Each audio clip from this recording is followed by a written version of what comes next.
நடிகர் சிங்காரவேலன். ரொம்ப நாளைக்கு அப்புறம் ஒரு நல்ல நிகழ்வில் உங்களை சந்திக்கிறதுல ரொம்ப மகிழ்ச்சியாக இருக்குது. தெற்கூத்துக்கலை தெற்கூத்துக்கலை நம்ம நேரில் பார்த்துருக்கோம், ரசிச்சிருக்கோம். ஏன் சின்ன வயசெல்லாம் சாக்கை போட்டு முன்னாடி உட்காந்து ரசித்த காலங்கள்லாம் உண்டு. அப்படிப்பட்ட கலையை நம்ம திரைக்கு பின்னாடி, தெற்கூத்துக்கு பின்னாடி அங்கே என்ன நிகழ்வு நடக்குது, அவங்க எப்படி கலையை நடிக்கிறாங்க, எப்படி மேக்கப் போடுறாங்க, அவங்களுடைய வாழ்வியல் எப்படி இருக்குதுங்கிறத பின்னாடி இருந்து பார்ப்போம். வாங்க நிகழ்ச்சிக்கு போவோம்.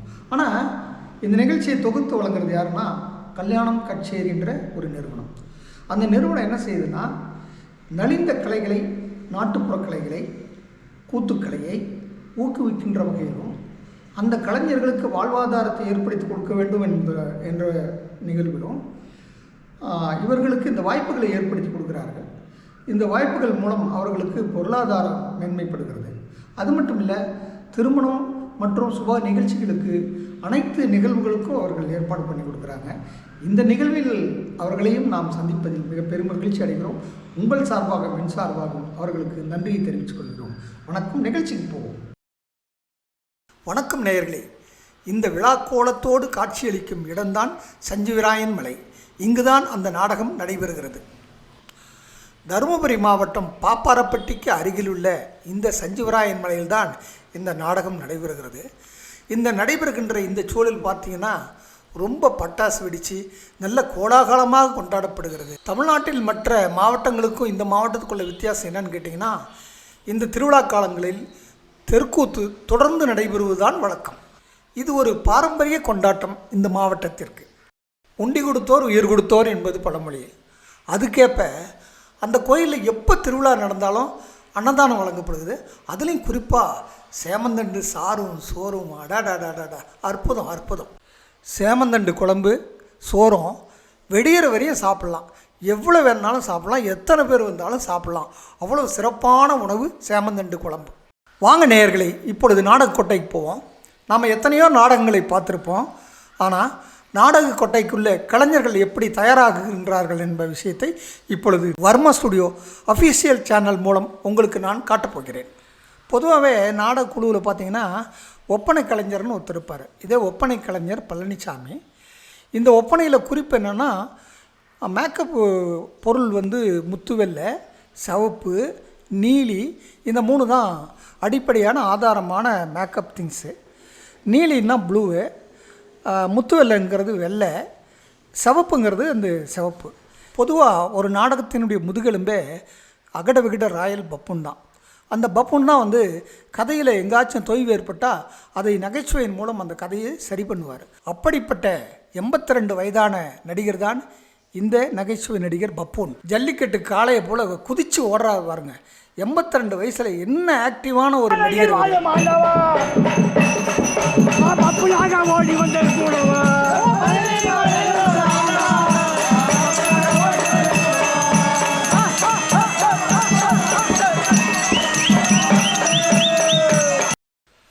ஒரு கலைஞனுக்கு வயசு தடையே கிடையாது.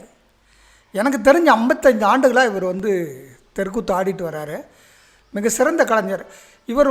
இவருக்கு அந்த ஓய்வு என்பதே கிடையாது இவருக்கு. ஒரு நாடகத்தில் பப்புன் வந்தாவே அந்த சபையே கலகலகலன்னு இருக்கும். அப்படியே சபையை அலங்கரிப்பார். அதனால தான் இவருக்கு சபை அலங்காரன் என்று பேர். இந்த பப்புனுக்கு மந்திரி அப்படின்னு தான் எல்லா நாடகத்திலையும் கூப்பிடுவாங்க. ஏன்னா மந்திரி தான் அரசனுக்கு எல்லா விஷயங்களையும் சொல்லிக் கொடுக்குறவர். இந்த வயசுலையும் எவ்வளோ ஆரோக்கியமாக உற்சாகமாக இருக்கிறார் பாருங்கள். அதுக்கு காரணம் இந்த கலை தான். இவங்க தான் சஞ்சீவராயன் நாடக குழு. இந்த நாடகத்தில் பக்கவாத்தியன்னு வந்தீங்கன்னா பொட்டி, மிருதங்கம், தாளம், முகவீணை, இதுதான் இந்த குழுவினுடைய இசைக்கருவிகள். மற்றவங்களாம் இந்த குழுவில் பின்பாட்டு பாடுறவங்க. இந்த குழு தான் சஞ்சீவராயன் நாடக கலைக்குழு. இப்போது நேரம் 12 மணி. இந்த 12 மணியில் மக்கள் எவ்வளோ உற்சாகமாக இருக்கிறாங்க பாருங்க.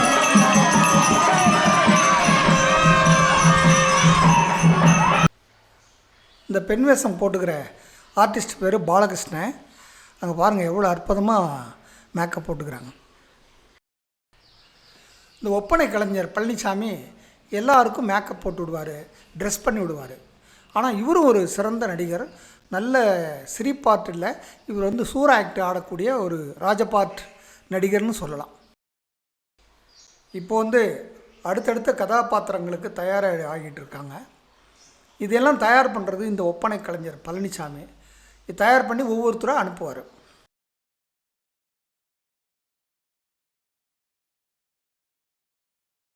இந்த கண்ணுக்கு பாருங்கள், இந்த ரசாயனத்தெல்லாம் பூசி இந்த கண் என்ன ஆகிறது பாருங்கள். தன்னையே மறந்து கலைக்காக அர்ப்பணிக்கிறவங்க தான் இந்த கலைஞர்கள்.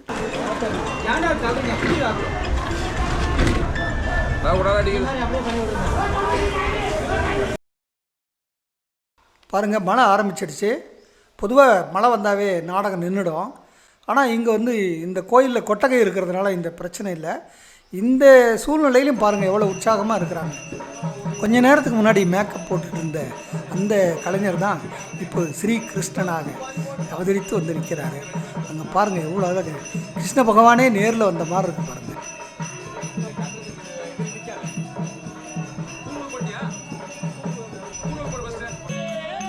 இவர் தான் ஹார்மோனிய கலைஞர். இவர் ஹார்மோனியத்துக்கு மேலே ஒரு கேஷுவோ ஒரு லேட்டஸ்ட் கீபோர்டு வச்சுருக்காரு. அதுக்கு கீழே இருக்கிறது தான் மெதிப்பெட்டி.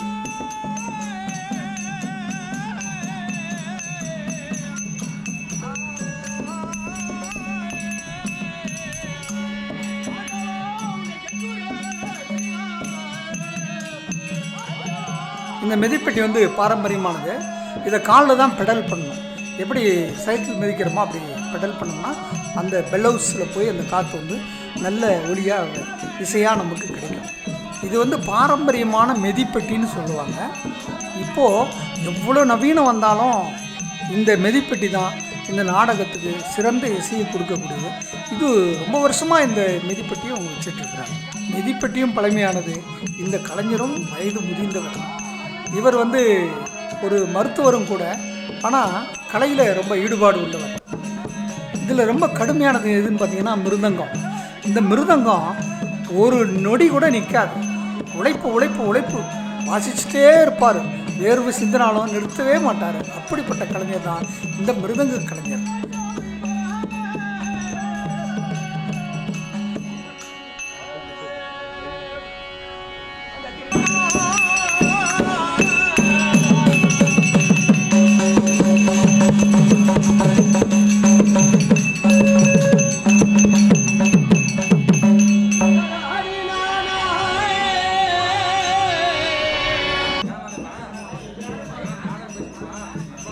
பொதுவாக ஒரு பப்புன்னு இருந்தால் கூடவே ஒரு பயிற்சி பப்புன்னு இருப்பார்.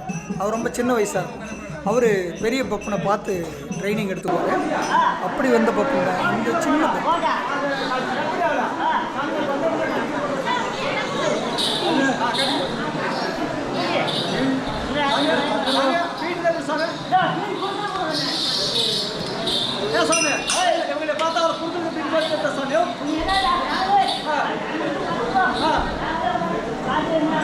சாமி நாங்கள் நீ கொடுக்குற சாமி நாங்கள் வாங்குற சாமி சம்பளம் கொடுத்தா சம்பளம் கொடுத்தாலும் சம்பளம் கொடுக்கண்டா சம்பளம் கொடுத்தா சாமியோ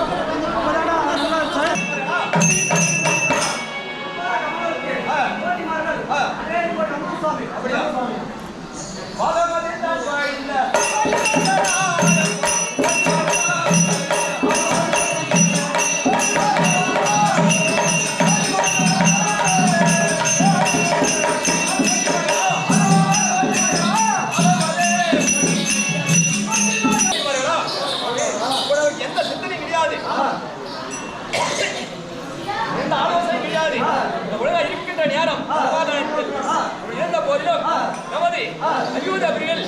என்னை பற்றி என்ன பேசினார்கள், நிகழ்த்தி பேசுகிறார்களோ, புகழ்ந்து பேசுகிறார்களோ, அதை நன்றாக பார்த்து வர வேண்டும்.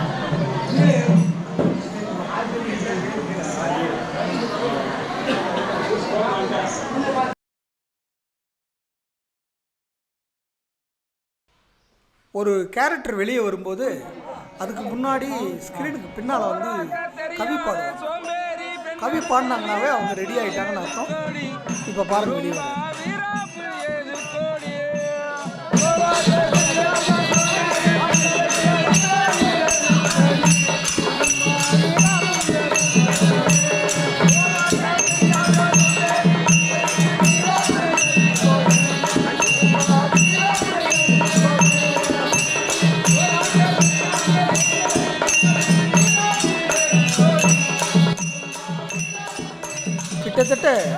நேரம் 2:30 மணி ஆயிடுச்சு. இந்த 2:30 மணிலையும் பாருங்கள் மக்கள் எவ்வளோ உற்சாகமாக ரொம்ப ஆர்வத்தோடு உட்காந்து பார்த்துட்டு இருக்காங்க.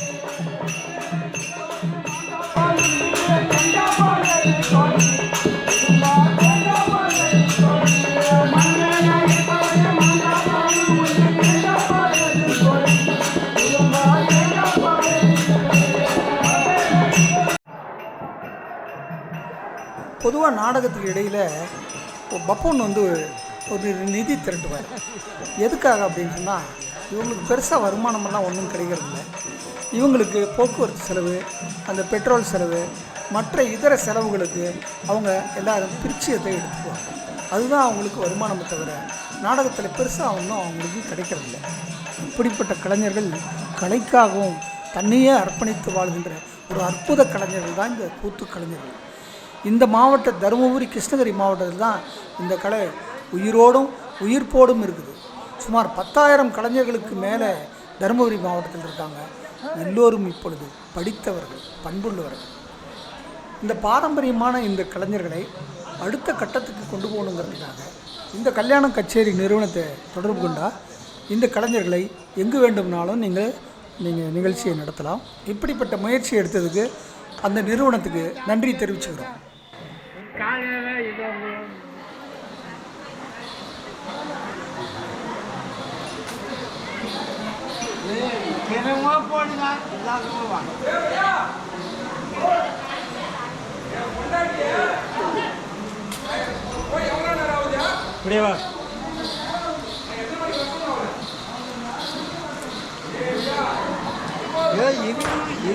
போடுங்க இப்படி தோந்து போய் இப்படி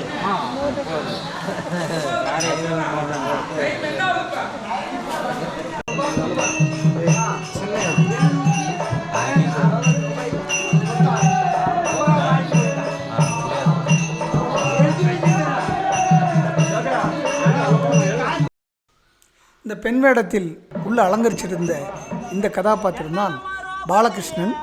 இங்கே பாருங்கள், இந்த ஒப்பனையோடு எவ்வளோ அழகாக துள்ளி குதித்து எவ்வளோ நடனம் ஆடுறாங்க பாருங்கள்.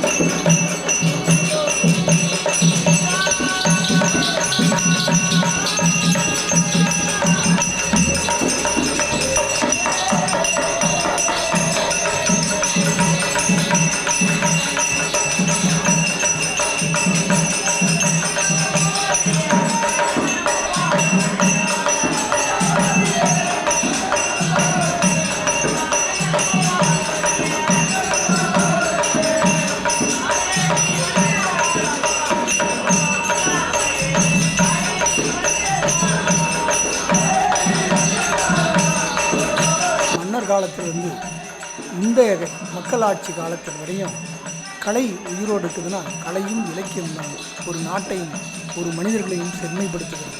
வாழ்க கலை, வளர்க தமிழ். இந்த நாடக நடிகர்களோடு உங்களை நான் சந்தித்து மிக்க மகிழ்ச்சி. மீண்டும் ஒரு கலையோடவோ அல்லது கலைஞர்களோடவோ மீண்டும் உங்களை சந்திக்க வருகின்றேன். அதுவரை உங்களிடமிருந்து விடைபெறுகிறவன் நடிகர் சிங்காரவேலன். மகிழ்ச்சி.